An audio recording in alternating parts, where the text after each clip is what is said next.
Bruce লীয়ে কৈছিল, যদি আপুনি কোনো এটা কামৰ বিষয়ে লগাতকৈ অধিক চিন্তা কৰি থাকে তেন্তে সেই কামটো আপুনি কেতিয়াও কৰিব নোৱাৰে। মানুহে নিজৰ চিন্তা কৰিব পৰা ক্ষমতাটোৰ বাবেই আজি এই সম্পূৰ্ণ জগতখনত জীৱশ্ৰেষ্ঠ হিচাপে খ্যাতি লাভ কৰিছে। চিন্তা শক্তিৰ দ্বাৰাই মানুহে ব্ৰহ্মাণ্ডৰ সকলো ৰহস্য উদ্ঘাটনৰ দিশত আজি অগ্ৰসৰ হ'ব পাৰিছে। চিন্তা হৈছে মানুহৰ এটি স্বভাৱ, কিন্তু কৰ্ম অবিহনে অনাহকতে চিন্তা কৰি থকাটো মানুহৰ বাবে এক ডাঙৰ সমস্যা। এই সমস্যাটোৱে মানুহজনৰ প্ৰগতিৰ প্ৰতিটো ৰাস্তা বন্ধ কৰি দিয়ে। এই প্ৰব্লেমটোত আক্ৰান্ত প্ৰতিজন ব্যক্তিয়ে কেতিয়াবা অতীত, কেতিয়াবা ভৱিষ্যত, কেতিয়াবা নিজৰ বিষয়ে, কেতিয়াবা নিজৰ পৰিয়ালৰ বিষয়ে আৰু কেতিয়াবা নিজৰ কামৰ বিষয়ে কেৱল ভাৱনাতে ব্যস্ত হৈ থাকে। এইচাম ব্যক্তিয়ে কেতিয়াবা দেশ দুনিয়াৰ এনেকুৱা কথাক লৈ চিন্তাত মগ্ন হৈ থাকে যিটো কথাৰ লগত তেওঁৰ চিধা কোনো মতলবেই নাথাকে।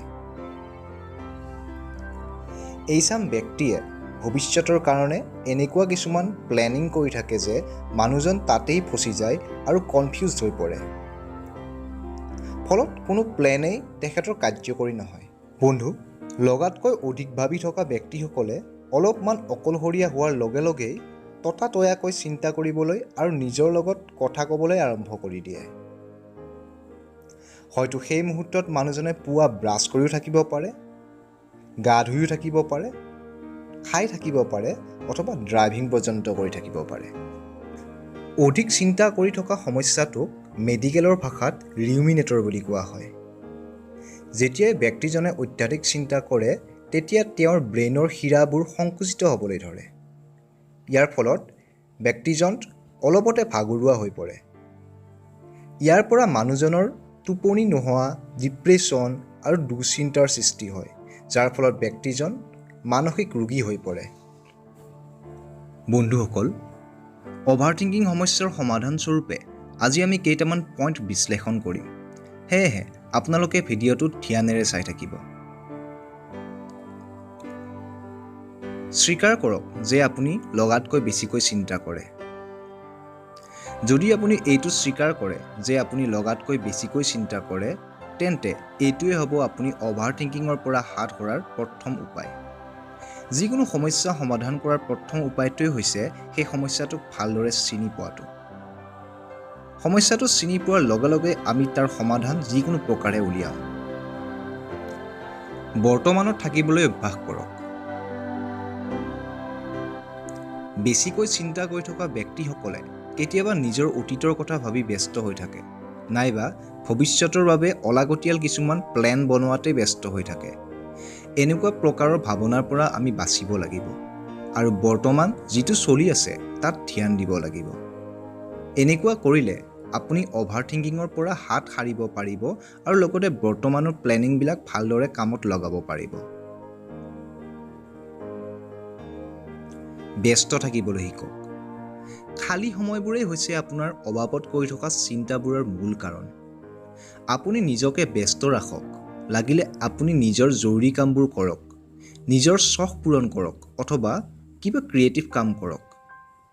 ব্যস্ত হ'লে আপুনি অভাৰথিংকিঙৰ হাত সাৰিব পাৰে আৰু ইয়াৰ লগতে আপোনাৰ প্ৰয়োজনীয় কামবোৰো পূৰণ কৰিব পাৰিব। নিজৰ ক্ষমতা অনুযায়ী লক্ষ্য নিৰ্ধাৰণ কৰক। প্ৰত্যেকজন ব্যক্তিয়ে নিজৰ লক্ষ্য নিৰ্ধাৰণ কৰোঁতে নিজৰ ব্যক্তিগত ক্ষমতা আৰু পৰিস্থিতি অধ্যয়ন কৰিহে ল'ব লাগে, যাতে লক্ষ্যটোক আপুনি সহজে পাৰ কৰিব পাৰে। আপোনাৰ ক্ষমতাৰ বাহিৰত গৈ লোৱা লক্ষ্য সদায় অসফল হয় আৰু ইয়ে আপোনাক চিৰদিন চিন্তাগ্ৰস্ত কৰি ৰাখিব পাৰে। নিজৰ প্লেন বনোৱাৰ সময় ঠিক কৰক। প্ৰতিটো সময় চিন্তা কৰি থকা ব্যক্তিসকলে দিন ৰাতি প্লেন বনাই থাকে। গোটেই দিনটোৱেই প্লেন বনাই থকাতকৈ প্লেন বনাবলৈ এটা নিৰ্দিষ্ট সময় নিৰ্ধাৰণ কৰক। যদি আপুনি দিনটো কি কৰিব কি নকৰিব তাৰ প্লেন বনোৱাৰ কাৰণে এটা নিৰ্দিষ্ট সময় ধৰি লয়, তেন্তে অভাৰথিংকিঙৰ পৰা আপুনি বাচিব পাৰিব। নিজৰ ভাৱনাবোৰ পাৰিলে শ্বেয়াৰ কৰক। যদি আপুনি কিবা কৰিবলৈ প্লেন কৰিছে বা আপুনি কাৰোবাক কিবা ক'ব বিচাৰিছে অথবা আপুনি কিবা প্ৰব্লেমত পৰিছে, দেন আপুনি ইয়াক নিজৰ পৰিয়াল, ফ্ৰেণ্ডছ আৰু আপোনাৰ ওচৰ চুবুৰীয়াৰ লগত পাৰিলে শ্বেয়াৰ কৰক আৰু সহযোগ লওক। নিজৰ কথা শ্বেয়াৰ কৰাৰ ফলত আপোনাৰ মনটোও পাতল হয় আৰু লগতে ভাল উপদেশো পোৱা যায়। ৰিস্ক লৈ কাম কৰক। কিছুমান মানুহে জীৱনত বহু ডাঙৰ প্লেন বনায়, ডাঙৰ সপোন দেখে, কিন্তু ৰিস্ক ল'ব নোৱাৰি সেই কামবোৰ কৰাৰ কাৰণে আগ নাবাঢ়ে। যদি আৰম্ভও কৰে তেন্তে প্ৰব্লেমৰ কথা চিন্তা কৰি কামটো আধাতে সামৰে।